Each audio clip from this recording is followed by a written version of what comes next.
미국의 한명문대 강의실에서 세계 지하철 시스템에 대한 수업 중이었습니다. 일본계 교수인 타카하시가 갑자기 목소리를 높이고 있는데요. 한국의 지하철은 일본의 기술을 모방한 것이고 한국은 일본이 철도를 건설해 준 것에 고마워해야 합니다. 그의 거친 발언이 강의실을 가득 채웠고 강의실 안의 분위기는 심상치 않은 긴장감이 감돌고 있습니다. 과연 이 강의실에는 무슨 이야기가 오가는 걸까요? 오늘의 사연 시작합니다. 안녕하세요. 저는 미시간 대학교에서 국제교통학 석사 과정을 밟고 있는 엘리자 테일러입니다.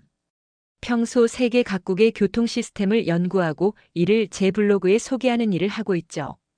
특히 유럽과 아시아의 대중교통 시스템 비교 연구는 제 블로그의 주요 콘텐츠가 되어 왔습니다. 지난 학기 우리 학교에서는 세계 도시 교통 시스템의 현재와 미래라는 교양 수업이 열렸습니다. 수강생 대부분이 교통, 도시계획, 건축 관련 전공자들이었고 특히 아시아권 유학생들의 관심이 뜨거웠죠. 첫 수업은 햇살이 가득한 9월의 오후 역사적인 건물인 엔젤홀의 301호 강의실에서 시작되었습니다. 마사토 타카하시 교수는 첫 수업부터 강한 인상을 남겼습니다. 그는 도쿄 대학 출신으로 일본 철도 시스템에 관한 연구로 세계적 명성을 얻은 학자였죠. 검은색 정장을 단정하게 차려입은 그는 파워포인트를 넘기며 세계 지하철 순위를 발표했습니다. 세계적인 컨설팅 기업 맥킨지가 발표한 2024년 세계 도시 지하철 순위입니다. 평가 기준은 정시성, 청결도, 안전성, 편의성, 기술 혁신성. 타카하시 교수의 목소리가 점점 작아졌습니다. 스크린에 나타난 순위는 모두의 예상을 뒤엎었거든요. 1위는 서울, 2위는 싱가포르, 3위는 도쿄였습니다. 순위 발표 직후 교수의 안색이 창백하게 변했고 그의 손끝이 미세하게 떨리는 것이 보였습니다. 그때 강의실 뒷자리에서 조용한 박수 소리가 들렸습니다. 한국계 미국인 학생 다니엘 박이었죠. 그는 교통공학 박사과정생으로 MIT를 수석으로 졸업한 수재였습니다. 다니엘의 눈빛에서는 자부심이 넘쳐났고 그의 미소는 한국의 성취를 조용히 대변하고 있었습니다. 수업이 진행되는 동안 강의실의 긴장감은 점점 고조되었습니다. 중국 유학생 미나 리우는 끊임없이 무언가를 노트북에 타이핑했고 미국 학생들은 호기심 어린 눈빛으로 순위표를 바라보았습니다. 특히 제 옆자리의 토니는 이건 정말 흥미로운데? 라며 작게 중얼거렸죠. 저는 그날 밤 늦게까지 도서관에 남아 한국의 지하철 시스템에 대해 리서치했습니다. 놀랍게도 서울 지하철은 단순한 교통수단을 넘어 도시 문화의 중심이었고 최첨단 기술의 집약체였습니다. 실시간 열차 위치 추적, 스마트 환기 시스템, 완벽한 와이파이 커버리지. 이 모든 것이 제 호기심을 자극했습니다. 그러나 이것은 시작에 불과했습니다. 다음 수업에서 벌어질 일은 제가 상상했던 것보다 훨씬 더 극적이었죠. 타카하시 교수의 불편한 심기는 곧 폭발적인 사건으로 이어질 예정이었으니까요. 다음 수업은 평소보다 긴장감이 감돌았습니다. 타카하시 교수는 이례적으로 수업 시작 30분 전부터 강의실에 도착해 프로젝터를 세팅하고 있었죠. 그의 표정은 이전과 달리 단단히 준비해 온 듯 비장해 보였습니다. 오늘은 일본 철도 시스템의 역사적 우수성과 그 영향력에 대해 이야기하겠습니다. 교수는 일본의 신칸센부터 시작해 도쿄 지하철의 발전 과정을 상세히 설명했습니다. 그러다 갑자기 그의 목소리 톤이 변했죠. 사실 한국의 지하철은 일본 기술의 복제품이나 다름없습니다. 우리의 신호체계, 안전 시스템, 역사 설계까지 모든 것이 일본의 것을 본떴죠. 강의실이 순식간에 얼어붙었습니다. 중국 유학생 미나는 충격받은 표정으로 저를 쳐다봤고 토니는 불편한 듯 자리에서 몸을 비틀었습니다. 하지만 이것은 시작에 불과했죠. 특히 서울 지하철이 세계 1위라는 것은 납득하기 어렵습니다. 맥킨지의 평가 기준에 심각한 문제가 있어 보이는군요. 도쿄 지하철의 정시성은 세계 최고 수준입니다. 1분 이상 지연되면 사과문을 발표할 정도죠. 반면 서울은 그때였습니다. 다니엘이 조용히 손을 들었습니다. 교수님 말씀 중에 죄송하지만 몇 가지 사실 관계를 짚고 넘어가야 할 것 같습니다. 다니엘은 노트북을 열더니 프로젝터에 자료를 띄웠습니다. 2023년 서울 지하철의 정시 운행률은 99.9%입니다. 도쿄는 98.7%고요. 게다가 서울 지하철은 독자적인 신호 제어 시스템을 개발해 전 세계에 수출하고 있습니다. 특히 뉴욕 지하철 현대화 사업에도 한국의 기술이 채택되었죠. 타카하시 교수의 얼굴이 붉어졌습니다.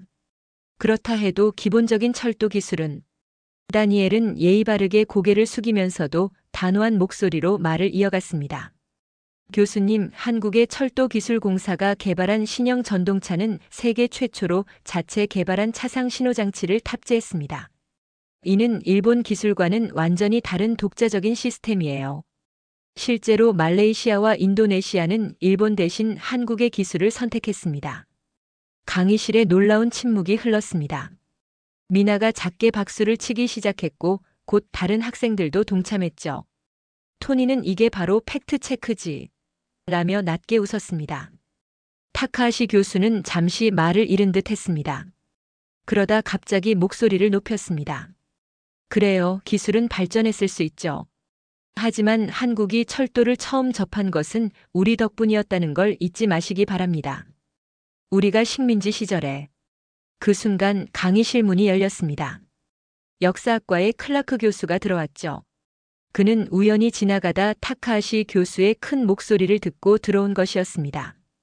클라크 교수의 등장은 수업의 흐름을 완전히 바꾸어 놓았습니다. 역사학 분야에서 손꼽히는 전문가인 그는 타카하시 교수의 발언을 듣자마자 강의실 앞으로 성큼 걸어 나왔네요. 당시 분위기는 한치의 흐트러짐도 없이 무거웠습니다. 다니엘은 차분하게 자신의 자료를 하나씩 보여주며 설명을 이어나갔죠. 그의 첫 번째 자료는 서울 지하철의 기술 특허 목록이었습니다. 스크린 가득 펼쳐진 특허 문서들은 한국의 독자적인 기술력을 증명하고 있었어요. 특히 인상 깊었던 것은 혼잡도 측정 시스템이었습니다. 다니엘의 설명에 따르면 한국은 인공지능을 활용해 실시간으로 지하철 혼잡도를 측정하고 이를 승객들에게 알려주고 있었죠. 이는 세계 어디에서도 찾아볼 수 없는 혁신적인 시스템이었습니다. 타카하시 교수의 얼굴은 점점 더 굳어갔어요. 그가 주장했던 내용들이 하나둘씩 반박되면서 그의 뺨은 붉어졌고 손끝은 미세하게 떨리고 있었습니다. 다니엘은 이어서 환승 시스템의 우수성을 설명했네요. 서울 지하철의 환승 체계는 마치 도시 속 도시와 같은 완벽한 구조를 자랑했습니다. 무료 환승은 물론 편의시설과 상업, 시설이 조화롭게 어우러진 지하 도시의 모습은 세계 어디에서도 찾아보기 힘든 모습이었죠. 강의실의 분위기는 점점 다니엘 쪽으로 기울어졌습니다. 미나는 끊임없이 필기를 하며 고개를 끄덕였고 토니도 진지한 표정으로 자료를 살펴보았어요. 특히 흥미로웠던 것은 안전 시스템이었습니다. 다니엘이 보여준 자료에는 스크린도어 설치율부터 비상 대피 시스템까지 모든 면에서 서울 지하철이 앞서 있었죠. 그는 차분한 목소리로 각종 통계 자료를 제시하며 한국의 기술력이 어떻게 세계 최고 수준에 도달했는지 설명해 나갔습니다. 그러던 중 갑자기 타카하시 교수가 자리에서 벌떡 일어났어요. 그의 표정은 이제 더 이상 참을 수 없다는 듯 일그러져 있었습니다. 그가 입을 열려는 순간 강의실 뒤편에서 또 다른 목소리가 들려왔네요. 강의실 뒤편에서 들려온 목소리의 주인공은 중국인 유학생 미나였습니다. 검은 하이넥 스웨터를 입은 그녀는 지금까지 조용히 앉아 있다가 처음으로 자신의 의견을 밝히기 시작했네요. 상하이 지하철 시스템의 우수성을 증명할 자료가 이미 그녀의 노트북에 준비되어 있었습니다. 빔 프로젝터에 띄워진 자료들은 전체 길이 800km에 달하는 상하이 지하철의 놀라운 규모를 보여주고 있었죠. 31개 노선과 508개의 역사, 하루 평균 1천만 명이 넘는 이용객 수는 분명 세계 최대 규모였습니다. 하지만 미나의 결론은 모두의 예상을 벗어났습니다. 그녀는 2년 전 서울대학교 교환학생 시절의 경험을 이야기하기 시작했죠. 당시 그녀는 홍대 입구역 근처에서 자취를 하며 매일 지하철을 이용했다고 합니다. 서울 지하철의 정확한 배차 시간과 깔끔한 시설, 그리고 무엇보다 휠체어를 탄 노인부터 영어를 못하는 외국인까지 모두가 쉽게 이용할 수 있는 배려 깊은 시스템이 인상적이었다고 했네요. 특히 그녀가 강조한 것은 재난 대비 시스템이었습니다. 지진이 잦은 일본도 엄청난 규모를 자랑하는 중국도 따라가지 못하는 수준이라고 설명했죠. 실제 사례로 작년 서울 시내 한 역사에서 발생한 화재 상황에서 단 한 명의 사상자도 없이 모든 승객이 안전하게 대피한 일을 언급했습니다. 미나는 마지막으로 자신의 연구 데이터를 공개했습니다. 세계 각국의 지하철 시스템을 비교 분석한 자료였는데 안전성, 정시성, 기술 혁신성 등 거의 모든 항목에서 서울이 최상위를 기록했다는 분석이었죠. 특히 스마트폰 하나로 모든 교통수단을 이용할 수 있는 통합 결제 시스템은 중국의 알리페이나 일본의 파스모가 아직 구현하지 못한 수준이라고 덧붙였습니다. 타카하시 교수는 미나의 발언을 무시하려 했지만 그녀가 제시한 객관적인 데이터 앞에서는 아무 말도 할 수 없었습니다. 특히 상하이 지하철이 도입한 신호체계가 한국의 기술이라는 사실이 밝혀지자 교수의 얼굴은 창백하게 변했어요. 그는 불안한 듯 넥타이를 느슨하게 풀었고 식은땀이 이마를 타고 흘러내렸습니다. 무의식적으로 책상 위에 물병을 집어들었지만 떨리는 손으로 인해 물이 책상 위로 쏟아졌죠. 당황한 그는 재빨리 손수건을 꺼내 닦으려 했으나 오히려 자신의 서류만 더 젖게 만들고 말았습니다. 수업 시작 전 자신만만하게 준비해온 일본 철도 기술의 우수성을 설명하는 자료들은 이제 물에 젖어 쓸모없게 되었네요. 그는 안경을 벗어 닦으며 시간을 벌어보려 했지만 이미 강의실의 모든 시선은 그의 낭패한 모습에 집중되어 있었습니다. 타카하시 교수는 의자에 깊이 몸을 묻은 채 흐트러진 자료들을 정리하는 척하며 고개를 푹 숙였어요. 평소에 위험 있던 모습은 온데간데 없이 사라졌고 그의 귓가는 붉게 물들어 있었죠. 교실 안에는 불편한 정적만이 가득했습니다. 미나는 이어서 한국 지하철의 특별한 점들을 하나씩 짚어나갔습니다. 무료 와이파이부터 화장실 이용의 편리성, 문화 공간으로서의 활용도까지 그녀의 설명은 구체적이고 설득력이 있었죠. 교실 안의 학생들은 이제 완전히 한국 지하철의 우수성을 인정하는 분위기였어요. 특히 미나가 보여준 실제 이용객들의 만족도 조사 결과는 모든 사람의 관심을 끌었습니다. 그러나 타카하시 교수는 여전히 고집스러운 태도를 보였죠. 그는 갑자기 자리에서 일어나 역사적 관점에서 일본의 우수성을 다시 한번 강조하려 했습니다. 하지만 그의 주장은 더 이상 설득력을 갖지 못했어요. 그때 클라크 교수가 다시 한번 입을 열었네요. 이번에는 더욱 날카로운 지적이 이어질 것 같은 분위기였습니다. 클라크 교수의 등장 이후 미나는 더욱 자신감 있게 자신의 경험을 이야기하기 시작했습니다. 그녀의 발표는 상하이 지하철의 현재 모습을 생생하게 보여주고 있었죠. 스크린에는 상하이의 웅장한 지하철 노선도가 펼쳐져 있었습니다. 800km가 넘는 길이의 노선은 거대한 거미줄처럼 도시를 연결하고 있었죠. 하지만 미나의 발언은 모두의 예상과는 전혀 다른 방향으로 흘러갔습니다. 그녀는 서울대학교 교환학생 시절의 경험을 이야기했죠. 당시 배낭여행으로 동아시아 주요 도시의 지하철을 모두 체험했다는. 미나는 서울의 지하철에서만 볼 수 있었던 특별한 점들을 하나씩 짚어나갔습니다. 철저한 시간 준수부터 세세한 곳까지 미치는 배려, 그리고 첨단 기술의 조화로운 활용까지 모든 면에서 서울 지하철이 앞서 있었다는 설명이었죠. 타카하시 교수는 미나의 발언을 중단시키려 했습니다. 하지만 미나는 이미 준비해온 자료들을 차례대로 보여주고 있었어요. 특히 충격적이었던 것은 상하이 지하철의 신호 체계가 한국 기술이라는 사실이었습니다. 지난해 체결된 계약서와 기술 이전 문서들이 스크린에 나타났죠. 교수의 얼굴이 순식간에 창백해졌습니다. 그는 불안한 듯 넥타이를 느슨하게 풀었고 이마에는 식은땀이 맺혔어요. 손떨림이 심해져 물병에 물을 책상 위로 쏟고 말았죠. 그의 귓가는 붉게 물들어 있었고 평소에 위험 있는 모습은 찾아볼 수 없었습니다. 미나는 계속해서 설득력 있는 증거들을 제시했습니다. 서울 지하철의 스마트 환승 시스템, 실시간 혼잡도 측정, 재난 대비 시설 등 모든 면에서 세계 최고 수준이라는 분석이었죠. 심지어 중국이 최근 도입하기 시작한 스마트 승차권 시스템도 한국 기술을 기반으로 했다는 사실이 드러났습니다. 강의실의 분위기는 완전히 바뀌어 있었어요. 학생들은 미나의 발표에 집중했고 교수는 자신의 자료를 정리하는 척하며 고개를 푹 숙이고 있었습니다. 특히 토니는 노트북으로 미나가 언급한 내용들을 하나하나 찾아보며 사실 확인을 하고 있었죠. 미나의 발표가 끝나갈 무렵 타카하시 교수는 마지막 시도를 했습니다.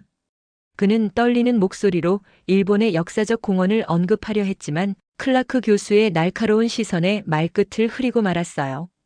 타카하시 교수가 말끝을 흐린 그 순간 다니엘이 자리에서 천천히 일어났습니다. 그의 노트북에는 이미 준비된 역사적 자료들이 가득했죠.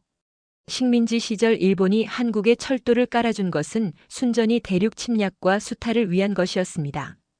다니엘의 목소리는 차분했지만 강한 힘이 실려 있었어요. 스크린에는 일제강점기의 철도 노선도가 나타났고 그것이 전부 일본의 수탈 경로와 일치한다는 것이 증명되었습니다. 타카하시 교수는 자리에서 벌떡 일어났지만 다니엘이 보여주는 자료들은 멈추지 않았네요. 1990년대 이후 한국이 독자적으로 개발한 철도 기술들, 특히 지하철 관련 특허 목록이 끝없이 이어졌습니다. 더욱 놀라운 것은 이 기술들 중 상당수가 이미 일본을 포함한 여러 나라에 수출되고 있다는 사실이었죠. 클라크 교수는 이 모든 상황을 지켜보다가 입을 열었습니다. 타카하시 교수님, 역사는 왜곡될 수 없습니다. 식민지 시절 일본이 한국에 건설한 철도는 한국인의 강제 노동으로 만들어졌고 그 목적은 순전히 수탈이었다는 것이 이미 학계에서 인정된 사실이에요. 강의실은 무거운 침묵에 휩싸였습니다. 타카하시 교수의 얼굴은 이제 창백함을 넘어 푸른 빛을 띠고 있었죠. 그의 손에 들린 자료들은 바닥으로 떨어졌고 책상 위에 쏟아진 물은 여전히 흐르고 있었어요. 다니엘은 마지막 자료를 보여주었습니다. 그것은 최근 뉴욕 지하철 현대화 사업에 한국의 기술이 채택된 계약서였죠. 세계 최대 도시 중 하나인 뉴욕이 한국의 기술을 선택했다는 사실은 이제 한국 철도 기술의 우수성을 부정할 수 없게 만들었습니다. 타카하시 교수는 이제 완전히 체념한 듯 했어요. 그는 한동안 아무 말도 하지 못했고 결국 자신의 발언이 부적절했음을 시인할 수밖에 없었습니다. 그 순간 저는 역사의 한 페이지를 목격하고 있다는 생각이 들었네요. 한 사람의 편견이 객관적 사실 앞에서 무너지는 순간이었습니다. 타카하시 교수가 자신의 잘못을 시인한 뒤 클라크 교수는 더욱 진지한 표정으로 앞으로 나섰습니다. 그의 손에는 오래된 문서 사진들이 들려 있었죠. 클라크 교수는 차분하지만 단호한 목소리로 일제강점기 철도 건설의 진실을 밝혀나갔습니다. 스크린에는 당시 한국인들의 강제 노동 현장 사진들이 나타났고 일본이 약탈한 자원들을 실어 나르기 위해 철도를 건설했다는 증거 자료들이 이어졌네요. 특히 충격적이었던 것은 당시 한국인 기술자들의 기록이었습니다. 그들은 이미 철도 건설과 운영에 대한 뛰어난 기술을 보유하고 있었지만 일본은 이를 무시하고 억압했다는 사실이 밝혀졌죠. 클라크 교수는 해방 이후 한국이 독자적으로 이룩한 철도 기술의 발전 과정도 상세히 설명했어요. 타카하시 교수는 이제 완전히 움츠러들어 있었습니다. 그의 어깨는 축 처져 있었고 책상 위에 놓인 손은 미세하게 떨리고 있었죠. 더 이상 반박할 여지가 없었던 것입니다. 다른 교수들도 하나둘 강의실로 모여들었네요. 소문을 듣고 찾아온 그들은 클라크 교수의 설명에 깊이 공감하며 고개를 끄덕였습니다. 한 교수는 자신이 최근 방문한 서울 지하철의 경험담을 덧붙이기도 했죠. 타카하시 교수를 향한 시선은 이제 동정적으로 변해 있었어요. 그의 편견과 오만은 철저히 무너졌고 학자로서의 신뢰도 역시 크게 손상되었습니다. 그는 결국 떨리는 목소리로 사과의 말을 꺼냈죠. 강의실의 모든 사람들은 이 순간이 단순한 토론의 승패를 넘어 역사적 진실이 밝혀지는 중요한 시간임을 느낄 수 있었습니다. 특히 다니엘의 얼굴에는 묘한 안도감이 서려 있었네요. 타카하시 교수의 사과 이후 강의실의 분위기는 한결 부드러워졌습니다. 다른 교수들은 하나 둘자리를 떠났고 수업은 다시 본래의 주제로 돌아갔네요. 이 사건은 제게 깊은 인상을 남겼고 저는 한국의 지하철 시스템을 직접 경험해보고 싶다는 결심이 들었습니다. 수업이 끝난 후 다니엘에게 다가가 한국 방문에 대한 조언을 구했죠. 다니엘의 사무실은 공대 건물 4층에 자리 잡고 있었습니다. 그의 책상에는 서울교통공사의 기술 문서들이 가지런히 정리되어 있었고 벽면에는 서울 지하철 노선도가 걸려 있었어요. 그는 제 제안에 눈을 반짝이며 호응했습니다. 마침 다음 달에 서울에서 열리는 국제교통학회에 참석할 예정이라면서 함께 가자고 제안했죠. 더군다나 그의 박사 논문 주제가 서울 지하철의 혁신적 운영 시스템이었기에 이보다 더 좋은 가이드는 없을 것 같았습니다. 저는 즉시 여행 준비에 들어갔어요. 먼저 서울 지하철 관련 자료들을 찾아보았고 한국의 문화와 예절에 대해서도 공부했습니다. 특히 교통카드 시스템과 지하철 이용 방법을 미리 숙지했죠. 비행기 표를 예약하면서도 가슴이 설렜습니다. 세계 최고의 지하철 시스템을 직접 경험할 수 있다는 사실이 저를 흥분시켰네요. 더구나 이번 기회에 제 블로그에 한국의 대중교통 시스템을 상세히 소개할 수 있을 것 같았습니다. 다니엘은 세심하게 일정을 조율해 주었어요. 학회 일정 외에도 서울의 주요 지하철 역사들을 둘러볼 수 있도록 동선을 짜주었고 각 노선의 특징과 역사적 의미도 설명해 주었습니다. 출발 전날 밤 저는 설렘으로 잠을 이루지 못했네요. 내일이면 드디어 한국으로 떠난다는 생각에 마음이 들뜨기도 했지만 한편으로는 이번 여행이 제 연구의 새로운 전환점이 될 것이라는 예감이 들었습니다. 마침내 인천국제공항에 도착했습니다. 14시간의 긴 비행 끝에 한국 땅을 밟는 순간 이미 한국의 앞선 기술력을 실감할 수 있었네요. 공항철도는 제가 한국에서 처음 마주한 교통수단이었습니다. 깔끔하게 정리된 안내 표지판과 친절한 영무원의 모습이 인상적이었죠. 특히 공항에서 바로 교통카드를 구매할 수 있는 시스템은 외국인 여행객을 배려한 세심한 준비라고 느껴졌습니다. 열차에 올라탄 순간 저는 입을 다물 수 없었어요. 선명한 LCD 스크린에는 실시간으로 열차 위치가 표시되고 있었고 한국어는 물론 영어, 중국어, 일본어로 안내방송이 나왔습니다.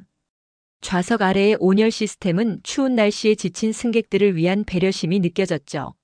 서울역에 도착하자 다니엘이 마중을 나와 있었습니다. 그는 제게 교통카드 사용법을 자세히 알려주었고 지하철 노선도를 보며 이동 경로를 설명해 주었죠. 특히 인상적이었던 것은 모든 정보가 스마트폰 앱으로 확인 가능하다는 점이었습니다.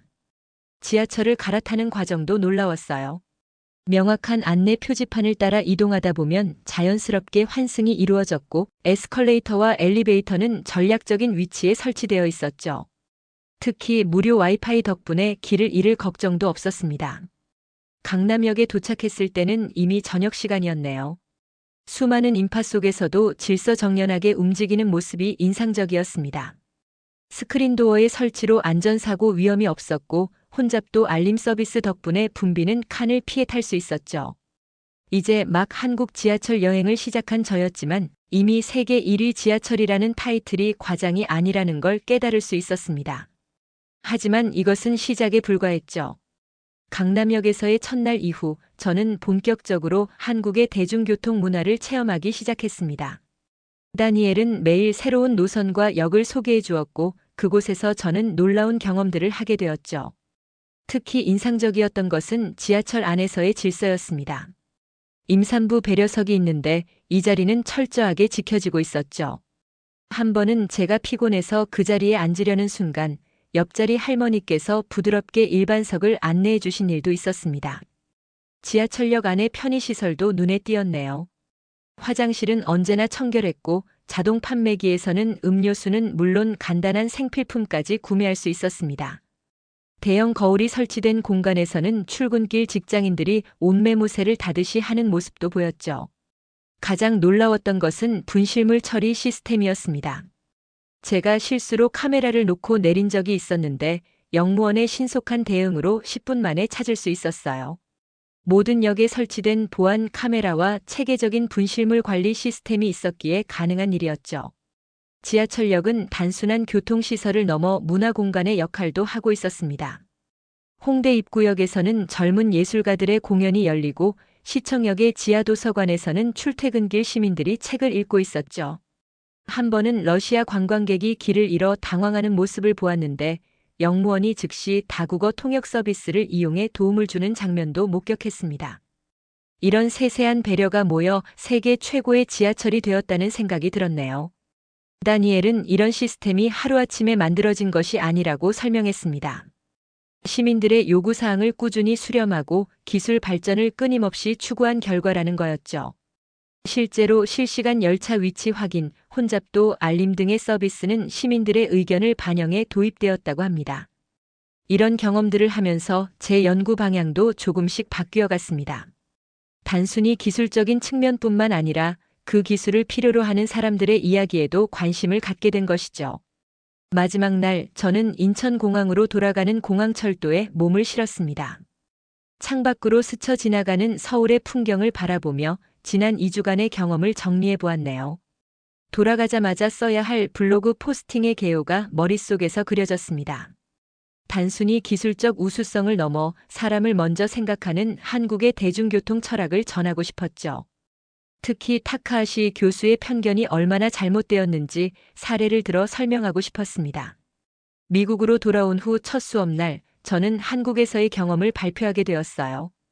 발표를 준비하면서 찍어온 수백 장의 사진을 다시 보았는데 그때의 감동이 고스란히 전해져 왔습니다. 특히 한밤중에도 안전하게 지하철을 이용하는 시민들의 모습, 휠체어를 탄 노인을 도와주는 영무원의 친절함, 깔끔한 시설과 정확한 운행 시간은 잊을 수 없는 기억이었죠. 수업에서의 발표는 예상 이상의 반응을 얻었습니다. 학생들은 한국의 지하철 시스템에 깊은 관심을 보였고 특히 안전과 편의를 모두 갖춘 운영 방식에 놀라워했어요. 타카하시 교수의 자리는 비어 있었지만 그가 이 발표 내용을 전해들었다는 소식도 들었네요. 제 블로그 포스팅은 예상치 못한 반향을 일으켰습니다. 전 세계의 교통 전문가들이 관심을 보였고 몇몇 도시에서는 한국의 시스템을 벤치마킹하고 싶다는 연락도 왔죠. 특히 뉴욕 교통국의 담당자가 연락을 주어 한국의 지하철 시스템에 대해 자문을 요청하기도 했습니다. 이제 저는 석사 논문 주제를 세계 대중교통의 미래 한국 지하철 시스템의 사례 연구로 정했습니다. 다니엘은 기꺼이 공동 연구를 제안해 주었고 서울교통공사와의 협력 프로젝트도 논의 중이에요. 한국에서의 경험은 제 인생의 전환점이 되었습니다. 이제는 단순한 교통수단을 넘어 사회의 가치와 문화를 담아내는 그릇으로서의 대중교통을 연구하고 있죠. 앞으로도 한국의 발전된 기술과 세심한 배려가 담긴 시스템을 세계에 알리는 일에 기여하고 싶습니다. 그리고 머지않아 다시 한국을 방문하여 더 많은 것을 배우고 경험하고 싶다는 생각이 드네요.